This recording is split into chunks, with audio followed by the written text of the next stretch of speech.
टोपले बरू अध्यात्म, विज्ञान आणि सामाजिक एकतेचा अद्वितीय संगम. उदगीर क्षेत्रापळ येथे शतकांपासून जपली जात आहे गोपाळकाला परंपरा.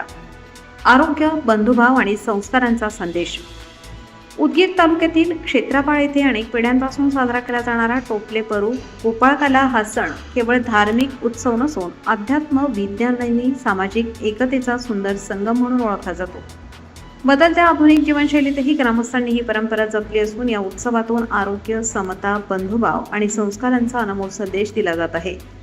टोपले बरू साजरा करण्यामागे धार्मिक श्रद्धेबरोबरच वैज्ञानिक विचारही दडलेला आहे. वर्षातील या काळात संसर्गजन्य आजारांचा धोका वाढत असल्याने गावातील प्रत्येक घरातून आणलेले सात्विक आणि पौष्टिक पदार्थ एकत्र करून गोपाळकाला तयार केला जातो. विविध धान्ये, कडधान्ये, फळे, भाज्या आणि पौष्टिक पदार्थांचा समावेश असलेल्या या प्रसादामुळे शरीराला आवश्यक पोषक तत्वे मिळतात. यामुळे रोगप्रतिकारक शक्ती वाढण्यास मदत होते आणि संतुलित आहाराचे महत्त्वही अधोरेखित होते. आध्यात्मिक दृष्टिकोनातून पाहिले तर ही परंपरा भगवान श्रीकृष्णाच्या गोपाळकाला परंपरेशी निगडित आहे. श्रीकृष्णाने गोकुळातील सर्वांना एकत्र आणून सामूहिक भोजनातून प्रेम, समता आणि बंधुभावाचा संदेश दिला होता. त्याच परंपरेचे जतन आजही क्षेत्रापळ येथे केले जाते. भगवान श्रीकृष्णाला अर्पण करण्यात येणारा काला हा केवळ प्रसाद नसून समाजात एकात्मता आणि परस्पर प्रेम वाढवण्याचे प्रतीक मानले जाते.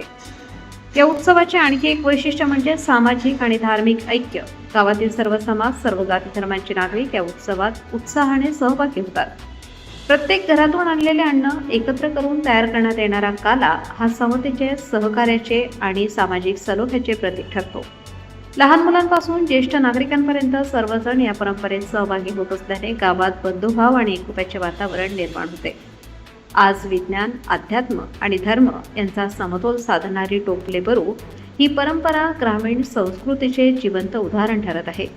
आधुनिक काळातही या परंपरेतून आरोग्यदायी जीवन, सामाजिक ऐक्य आणि भारतीय संस्कृतीचे जतन हा संदेश समाजापर्यंत पोहोचत आहे. अनेक पिढ्यांपासून सुरू असलेली ही परंपरा पुढील पिढ्यांपर्यंत जपली जावी अशी भावना ग्रामस्थांनी व्यक्त केली. चालू घडामोडींच्या अपडेट जाणून घेण्यासाठी आपल्या लोकप्रगती वार्ता चॅनलला सबस्क्राईब जरूर करा. बेल आयकॉनवर क्लिक करा आणि रहा अपडेट.